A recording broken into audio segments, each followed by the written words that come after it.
Hey YouTube, Tarsot Commander hier.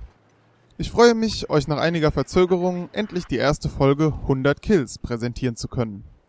Nochmal kurz zur Erklärung. 100 Kills ist eine neue Serie, bei der ich jeweils eine Waffe auswähle und erkläre, wie man mit ihr gut durch die Anfangszeit sozusagen kommt, wenn man beginnt, diese Waffe zu spielen, also während der ersten 100 Kills. Da hat man ja noch nicht alle Attachments freigeschaltet, sondern kriegt nur nach und nach einige. Und ich will ein bisschen darauf eingehen, was man mit diesen Attachments anfangen kann, beziehungsweise welche man gut benutzen kann. Wie bereits angekündigt, geht es in der ersten Folge um die AK-12, also die Standardwaffe des Sturmsoldaten, unabhängig davon, welche Seite man spielt. Im Unterschied zu Battlefield 3 sind die Standardwaffen in Battlefield 4 zu Beginn nicht komplett blank, sondern es sind bereits einige Attachments freigeschaltet. Im Fall der AK-12 sind das Cobra-Visier und der Ergo-Grip. Beide Attachments fand ich sehr nützlich und habe sie während der ersten 100 Kills die ganze Zeit benutzt. Das Cobra-Visier ist ein sehr gutes Rotpunktvisier, da es nur einen geringen Teil der Bildschirmfläche verdeckt. Allerdings können die 3 Striche, die es statt einem einzelnen roten Punkt hat, das Zielen auf große Entfernungen ein wenig erschweren. Der Ergo-Grip verbessert die Genauigkeit beim Schießen aus der Hüfte und ist damit auch ein nützliches Attachment für die AK-12, die mit ihrer relativ niedrigen Feuerrate im Nahkampf sonst durchaus ein bisschen benachteiligt sein kann.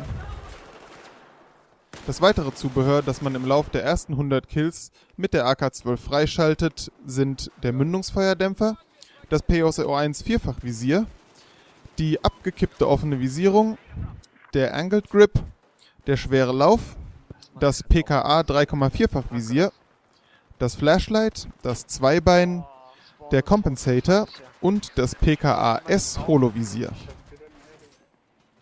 Mit 680 Schuss pro Minute hat die AK-12 eine vergleichsweise langsame Feuerrate und sie ist sehr genau, was sie eigentlich zum Kampf auf größere Distanzen prädestiniert. Was ihr an diesem Loadout hier sehen könnt, ist, dass ich versucht habe, die AK-12, die ja die einzige Waffe ist, die der Sturmsoldat zu Beginn zur Verfügung hat, zu einer besseren Allround-Waffe zu machen. Wegen ihrer niedrigen Feuerrate ist der Nahkampf der Schwachpunkt der AK-12 und aus diesem Grund habe ich einmal den Ergo-Grip, den man von Anfang an hat, dran gelassen und das Laser-Sight hinzugefügt, um in plötzlichen Nahkampfsituationen, wo ich aus der Hüfte schieße, wenn die Waffe schon so langsam schießt, wenigstens möglichst häufig zu treffen. Der Mündungsfeuerdämpfer reduziert den vertikalen Rückstoß etwas, aber gleichzeitig reduziert er auch die Genauigkeit von automatischem Feuer. Man kriegt ihn bereits nach 10 Kills und ich habe ihn zu diesem Zeitpunkt drangeschraubt und nicht mehr abmontiert, da ich fand, dass die Waffe damit sehr angenehm zu benutzen ist und gerade auf mittlere Entfernungen noch ein Stück besser wird. Sie ist so genau, dass man auch mit dem Mündungsfeuerdämpfer auf große Entfernungen noch ziemlich gut treffen kann. Und wie gesagt, denke ich, die Waffe ist mit diesen Attachments eine ziemlich gute Allround-Waffe, die man in allen Situationen benutzen kann. Wenn ihr schon mehr Waffen freigeschaltet habt und für Situationen, wo ihr mit Nahkampfgefechten rechnet, lieber andere Waffen auspackt und die AK-12 eben gezielt nehmt, wenn ihr damit rechnet, dass es zu Kämpfen auf größere Entfernungen kommt, ist es sicherlich sinnvoll, diese Attachments etwas zu variieren. Eine Kombination, von der ich denke, dass sie mit dieser Waffe ziemlich gut funktionieren müsste, wäre der Angled Grip, der schwere Lauf und je nach persönlicher Vorliebe ein 3,4-fach oder 4-fach Visier. Der schwere Lauf erhöht die Genauigkeit, im Gegenzug erhöht er aber auch den vertikalen Rückstoß. Das kann man mit Hilfe des Angled Grip ein wenig ausgleichen, denn dieser reduziert den Multiplikator auf den Rückstoß beim ersten Schuss um 33%. Damit kann man auf große Entfernungen dann sehr genaue 2-Schuss-Feuerstöße abgeben.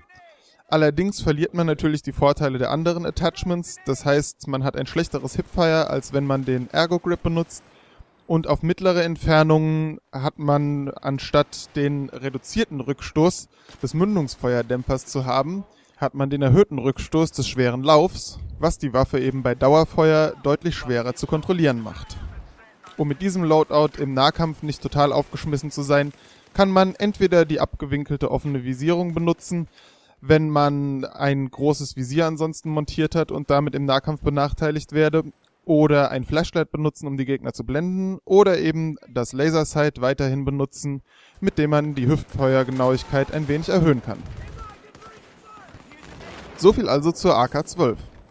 Ich hoffe, ihr fandet das Video hilfreich und wie bereits beim letzten Mal angekündigt, geht es weiter mit MX4 und Ultimax. Auch für die SCAR-H ist bereits ein Video in Vorbereitung. Ansonsten wie üblich, wenn euch das Video gefallen hat, klickt den Gefällt mir-Button und wenn ihr Interesse an weiteren Videos habt, klickt Abonnieren. Bis zum nächsten Mal.